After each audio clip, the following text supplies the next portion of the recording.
প্রিয় সহযোদ্ধা ভাই ও বোনেরা, প্রিয় আমার খুলনাবাসী, আমি আমার বক্তব্য শুরুতে পরম করুণাময় মহান আল্লাহ সুবহানাহু ওয়া তাআলার শুকরিয়া আদায় করছি। আমাদের সন্তানরা যে যুদ্ধে অবতীর্ণ হয়েছিল, শেখ হাসিনার অন্যায়ের বিরুদ্ধে আল্লাহ সুবহানাহু ওয়া তাআলার দয়ায় তারা জয়ী হয়েছেন। আল্লাহর কাছে বিশেষ শুকরিয়ার জন্য আজকে আমি আমাদের ছাত্র জনতার উদ্দেশ্যে বলতে চাই, আপনারা 5ই আগস্ট শেখ হাসিনাকে এদেশ থেকে তাড়িয়ে ভাববেন না যে আপনাদের সেই যুদ্ধ শেষ হয়েছে। আপনারা বাংলার জনগণকে সাথে নিয়ে বাংলার জনতাকে যে স্বপ্ন দেখিয়েছেন, সেই স্বপ্ন আপনাদেরকে বাস্তবায়ন করতে হবে। এখন আপনাদের যুদ্ধ কিন্তু এখনো শেষ হয়নি।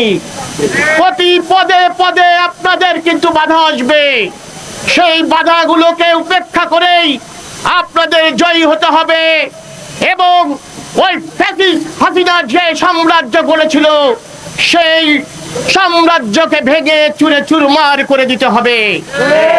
প্রিয় ছাত্র জনতারা, আমরা দেখেছি গতকাল আমাদের খুলনা বিশ্ববিদ্যালয়, খুলনা বিএল কলেজ সহ আমাদের ছাত্রদের উপরে ওই বাস স্ট্যান্ডের আওয়ামী শ্রমিক লীগের নেতারা, দোসররা এখনো কিন্তু তারা কারোর উপরে ভর করে ওখানে বসে রয়েছে। তারা আমাদের নিরীহ ছাত্রদের উপরে অন্যায়ভাবে আক্রমণ করেছে, আমাদের শিক্ষকদেরকে, ছাত্রদেরকে অস্ত্র প্রদর্শন করেছে। আমরা তাদের উদ্দেশ্য বলে দিতে চাই, সাবধান হয়ে যান। এটা হাসিনার সেই বাংলাদেশ না, এটা অন্যায়ের সেই বাংলাদেশ না, এটা ছাত্র জনতার বাংলাদেশ। যে হাত ছাত্র জনতার দিকে উঠবে, সে হাত আমরা ভেঙে চুরে চুরমার করে দেব ইনশাআল্লাহ।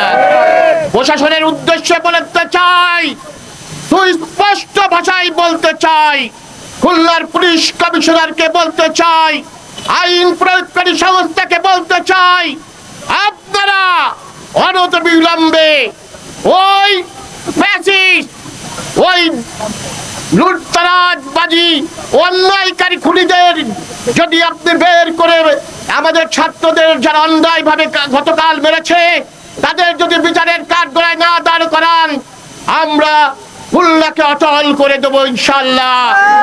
আর একটি দাবি, আওয়ামী লীগ শেষ হয়েছে, কিন্তু আওয়ামী লীগের দোসরদের সম্পদ কোথায়? এই সম্পদ খুঁজে বের করতে হবে। শেখ পরিবারের সম্পদ খুঁজে বার করতে হবে। আপনারা ভেবেছেন আপনাদেরকে পার পেয়ে যেতে দেব? এত সহজ নাই। হাজার হাজার ছাত্র জনতারা রক্ত দিয়েছে, মুগ্ধ রক্ত দিয়েছে, আবু সাইদ রক্ত দিয়েছে।